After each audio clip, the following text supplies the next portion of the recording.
Donc les personnes qui vous disent qu'il faut se repentir de ses péchés, changer de vie, changer d'attitude dans le sens faire des bonnes actions, arrêter de faire certains péchés pour être sauvé, ce sont des personnes qui vous mentent et qui vous trompent. Ils vous enseignent un salut par les œuvres. Les gens qui croient qu'il faut faire cela pour être sauvés ne sont clairement pas sauvés puisqu'ils rajoutent des œuvres à la foi et donc ils sont déchus de la grâce. Donc ça, c'est une fausse repentance. La repentance pour le salut, ce n'est pas se repentir de ses péchés. Donc qu'est-ce que la repentance au regard du salut? Actes chapitre 19 verset 4 nous dit, alors Paul dit, en vérité, Jean a baptisé du baptême de la repentance, disant au peuple qu'il devait croire à celui qui devait venir après lui, c'est-à-dire à Christ Jésus.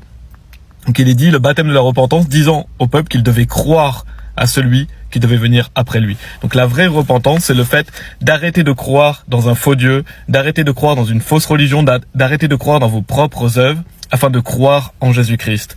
Donc en fait, la repentance, ce n'est pas un changement de vie.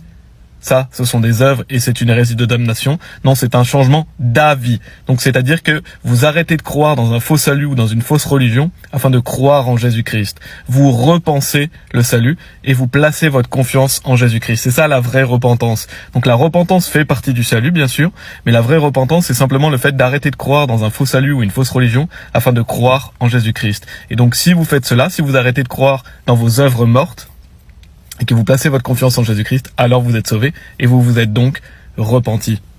C'est pourquoi dans la Bible il est dit « Crois au Seigneur Jésus-Christ et tu seras sauvé ». Parce que si vous croyez en Jésus-Christ et vous placez votre confiance en lui, ça veut dire que vous vous êtes repentis. En fait, la repentance et la foi sont les deux faces d'une même pièce. Ça va ensemble. Il faut arrêter de croire dans un faux salut afin de croire en Jésus-Christ pour être sauvé. Que Dieu soit loué.